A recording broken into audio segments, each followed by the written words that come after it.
Hello, good morning, जोहार। मैं संजय और आप देख रहे हैं न्यूज़ झारखंड। चलिए जानते हैं आज की मुख्य 25 बड़ी खबरों को। पहली बड़ी खबर की बात करें तो राज्यपाल द्रौपदी मुर्मू ने गुड गवर्नेंस का बेहतरीन उदाहरण पेश किया। मुख्यमंत्री रांची के कांके रोड रांची स्थित मुख्यमंत्री आवासीय परिसर में कल रविवार को राज्य सरकार की ओर से राज्यपाल द्रौपदी मुर्मू के सम्मान में विदाई समारोह आयोजित की गई। सादगी से भरे भावपूर्ण वातावरण में आयोजित विदाई समारोह में राज्यपाल द्रौपदी मुर्मू को मुख्यमंत्री हेमंत सोरेन, झारखंड विधानसभा अध्यक्ष रविंद्रनाथ महतो, मंत्री रामेश्वर उरांव, मंत्री अलमागिर आलम, मंत्री मिथिलेश कुमार ठाकुर, मंत्री बादल पत्रलेखा, मंत्री सत्यानंद भोक्ता एवं मंत्री बन्ना गुप्ता ने भी पुष्पगुच्छा भेंट कर भावभीनी विदाई दी है। राज्यपाल द्रौपदी मुर्मू ने सभी का हृदय दिल से अभिवादन किया है। मौके पर मुख्यमंत्री हेमंत सोरेन ने राज्यपाल द्रौपदी मुर्मू के कार्यकाल का स्मरण करते हुए कहा है कि राज्यपाल के रूप में इनके द्वारा किए गए कार्य सदैव जो है हम सभी के लिए जो अनुकरणीय रहेंगे। राज्यपाल के रूप में झारखंड प्रदेश के लिए जो इनका कार्यकाल सबसे लंबा 6 साल से अधिक रहा है, इनके मार्गदर्शन और दिशा निर्देशों से राज्य ने लंबी यात्रा तय की है। मुख्यमंत्री ने कहा कि राज्यपाल ने बेहतर मार्गदर्शन और समन्वय के साथ राज्य में गुड गवर्नेंस का उदाहरण पेश किया है। उन्होंने कई कठिन निर्णय को सरलता से लेते हुए समस्याओं का जो है समाधान किया है। अगली बड़ी खबर की बात करें तो झारखंड में फिर कमजोर हुआ मानसून। आज भी मेघा गर्जन के साथ बारिश की संभावना। झारखंड में मानसून एक बार फिर से कमजोर पड़ गया है। मौसम विज्ञान विभाग के अनुसार अगले 3 से 4 दिनों तक स्थिति ऐसे ही रहेगी। 13 और 14 जुलाई को राज्य के कुछ इलाकों में बारिश होगी, मेघा गर्जन हो सकता है और वज्रपात की भी आशंका है। वहीं आज भी राज्य के कई हिस्सों में मेघा गर्जन हो सकता है। मौसम वैज्ञानिकों ने वज्रपात की भी आशंका जताई है। मौसम विभाग के वैज्ञानिकों ने 13 और 14 जुलाई को जो झारखंड के कुछ इलाकों में हल्के से लेकर मध्यम दर्ज की बारिश की उम्मीद जताई है। इस दौरान मेघा गर्जन और वज्रपात की भी आशंका है। ऐसे में घरों से बाहर निकलते वक्त सावधानी बरतें। वहीं 15 और 16 जुलाई तक अधिक बारिश का पूर्वानुमान नहीं है। बड़ी खबर की बात करें तो आर्मी स्कूल रांची में निकली बम्पर वैकेंसी, नोटिस हुआ जारी। आर्मी स्कूल रांची में कई पदों पर भर्ती को लेकर वैकेंसी निकली है। इसके लिए आधिकारिक वेबसाइट www.apsranchi.com पर नोटिस जारी किया गया है। आप नोटिस को पढ़ें और फटाफट आवेदन की प्रक्रिया को पूरी करें। बता दें कि आर्मी स्कूल रांची में clerk, accountant, LDC, UDC, assistant सहित कई पदों पर भर्ती को लेकर आवेदन आमंत्रित किए गए हैं। भर्ती नोटिफिकेशन के अनुसार इन पदों पर जो आवेदन करने के लिए उम्मीदवारों की योग्यता पदों के अनुसार 12वीं और स्नातक होनी चाहिए। आर्मी स्कूल रांची के इन पदों पर आवेदन करने की अंतिम तिथि 17 जुलाई 2021 निर्धारित की गई है। आर्मी स्कूल रांची के इन पदों पर आवेदन करने के लिए सभी वर्ग के लोगों को आवेदन शुल्क 100 रुपया देने होंगे। अगली बड़ी खबर की बात करें तो इरफान अंसारी की मुख्यमंत्री से मांग, बैद्यनाथ मंदिर जल्द खुले। पंडित समाज की आर्थिक स्थिति बहुत खराब।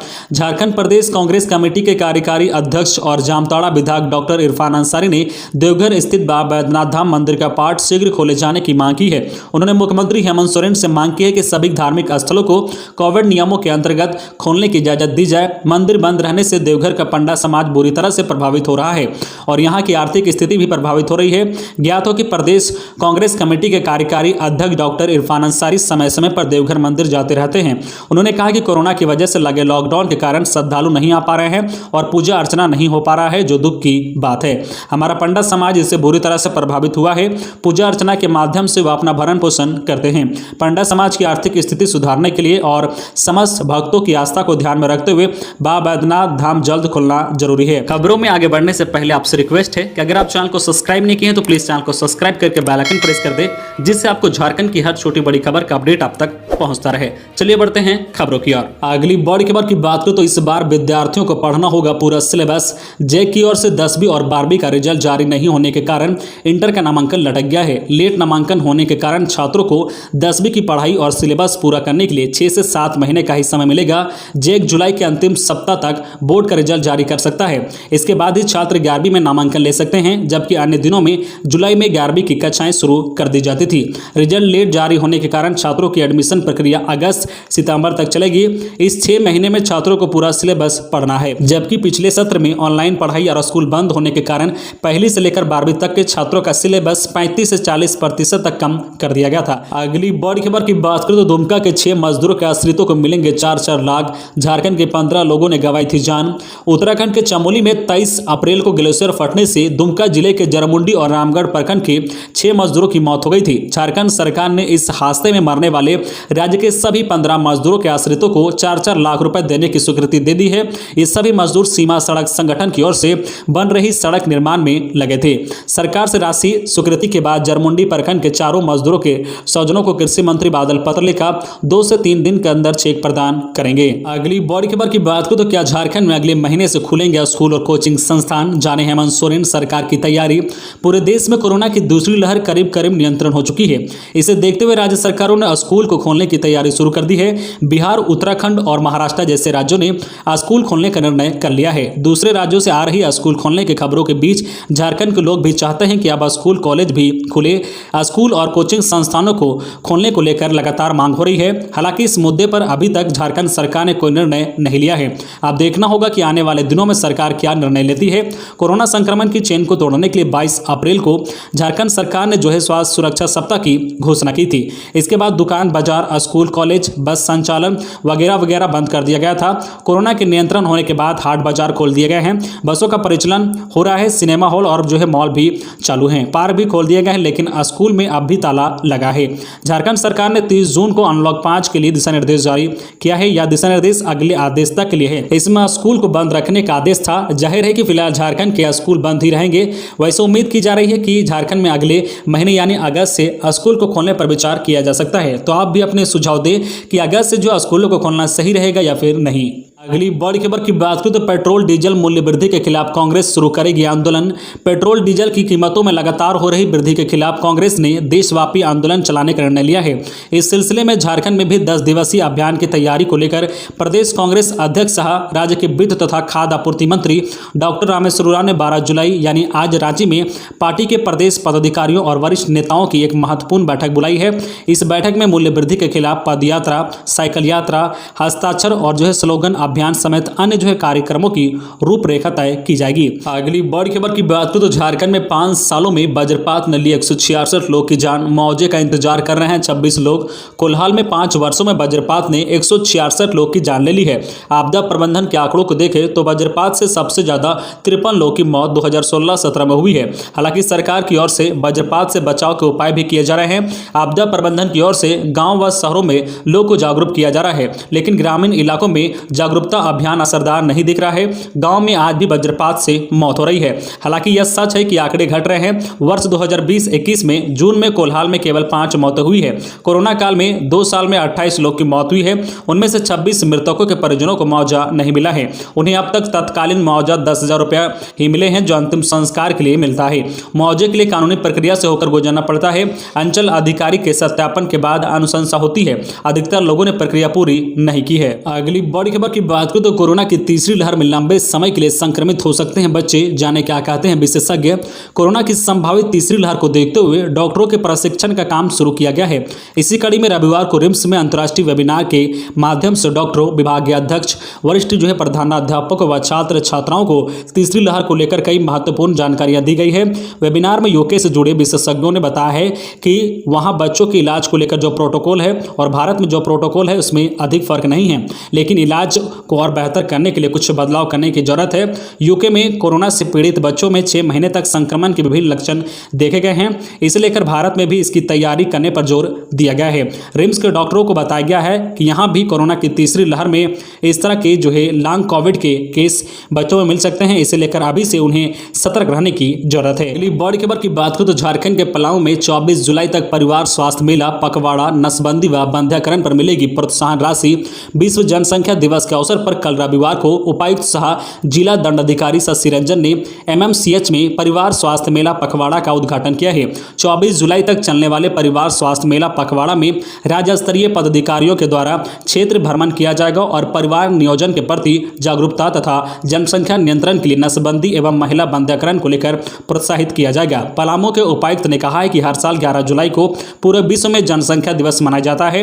इस दिन को मनाने का उद्देश्य यही है कि दुनिया का प्रत्येक व्यक्ति बढ़ती जनसंख्या की ओर अवश्य ध्यान दे और जनसंख्या नियंत्रण में अपना योगदान दे। उन्होंने कहा कि जनसंख्या वृद्धि विश्व के कई देशों के सामने एक बड़ी समस्या का रूप ले चुकी है। भारत की जनसंख्या निरंतर बढ़ती जा रही है। चीन के बाद भारत दूसरे स्थान पर है। अगली बड़ी खबर की बात करूं तो राज्य के 1215 सरकारी स्कूल में शुरू होगी कंप्यूटर की पढ़ाई। राज्य के 1215 सरकारी स्कूल में कंप्यूटर की पढ़ाई होगी। 1-2 दिनों में स्कूल में कंप्यूटर लैब स्थापित करने के लिए निविदा की प्रक्रिया शुरू की जाएगी। टेंडर JM पोर्टल के माध्यम से निकाला जाएगा। झारखंड शिक्षा परियोजना ने इसकी तैयारी शुरू कर दी है। गौरतलब है कि राष्ट्रीय माध्यमिक शिक्षा अभियान के तहत राज्य के सरकारी हाई स्कूल और +2 स्कूलों में कंप्यूटर की पढ़ाई की योजना शुरू की गई थी। अभियान के बंद होने के बाद इसे समग्र शिक्षा अभियान के तहत संचालित किया जा रहा है। इसके तहत एक स्कूल को कंप्यूटर लैब स्थापित करने के लिए 6,40,000 रुपए दिए जाते हैं। योजना के तहत 60% राशि केंद्र सरकार और 40% राशि राज्य सरकार देती है। अगली बड़ी खबर की बात करें तो रांची ट्रैफिक पुलिस को फोन कर बताएं कहां लगता है जाम, निकलेगा समाधान। राजधानी रांची में सड़क जाम एक बड़ी समस्या है। अनलॉक के बाद सड़कों पर इतनी भीड़ है कि वाहन रेंगते नजर आ रहे हैं। ट्रैफिक पुलिस के लगातार प्रयास के बाद भी शहर को जाम से निजात नहीं मिल पा रहा है। ऐसे मामलों को लेकर अब रांची के ट्रैफिक एसपी ने नई पहल शुरू की है। ट्रैफिक एसपी ने आम लोगों से अपील की है कि जाम लगने की वजह बताएं ताकि उसे दूर कर ट्रैफिक को सुगम बनाया जा सके। रांची के ट्रैफिक एसपी अंजनी अंजन के अनुसार शहर के कई ऐसे इलाके हैं जो अति व्यस्त है और वहां जाम अक्सर लगता है, लेकिन वहां ट्रैफिक जवानों की पदस्थापना नहीं रहती है। वैसे जगहों को चिन्हित कर ट्रैफिक पुलिसकर्मियों को तैनात किया जाएगा। गली मोहल्लों में अगर बहुत ज्यादा ट्रैफिक जाम की शिकायत है तो वहां के आम लोग फोन कर उसके बारे में जानकारी दे सकते हैं ताकि नजदीक का ट्रैफिक पोस्ट का कर्मी उसका समाधान कर सके। अगली बड़ी खबर की बात करें तो कोयल नदी में डूबा युवक दोस्त संग नहाने के लिए उतरा था। नदी में डुबकी लगाने के बाद बाहर नहीं आया युवक, तलाश जारी। लोहरदगा के कोयल नदी में नहाने के दौरान रविवार को हटिया गार्डन निवासी कमलेश कुमार 21 वर्ष से डूब गया। वह अपने 7 दोस्तों के साथ नदी में उतरा था, पर डुबकी लगाने के बाद वह बाहर नहीं आया। घटना के बाद उसके दोस्तों ने अन्य लोगों को इसकी सूचना दी। इसके बाद से उसकी तलाश जारी है। दरअसल कमलेश समेत उसके सभी दोस्त सिन्हा प्रखंड क्षेत्र स्थित चित्री डांडू कोयल नदी के पास घूमने आए थे। इसी दौरान सभी ने मन बनाया कि कोयल नदी में नहाया जाए। नहाने के दौरान ही कमलेश नदी में डूब गया। घटना की जानकारी होते ही जिला सहित आसपास के अन्य गांवों से सैकड़ों की संख्या में लोगों की भीड़ उमड़ पड़ी। अगली बड़ी खबर की बात करें तो देश में पिछले 24 घंटे मिले 41,463 संक्रमित, इतने ही मरीज ठीक भी हुए, 898 मौतें।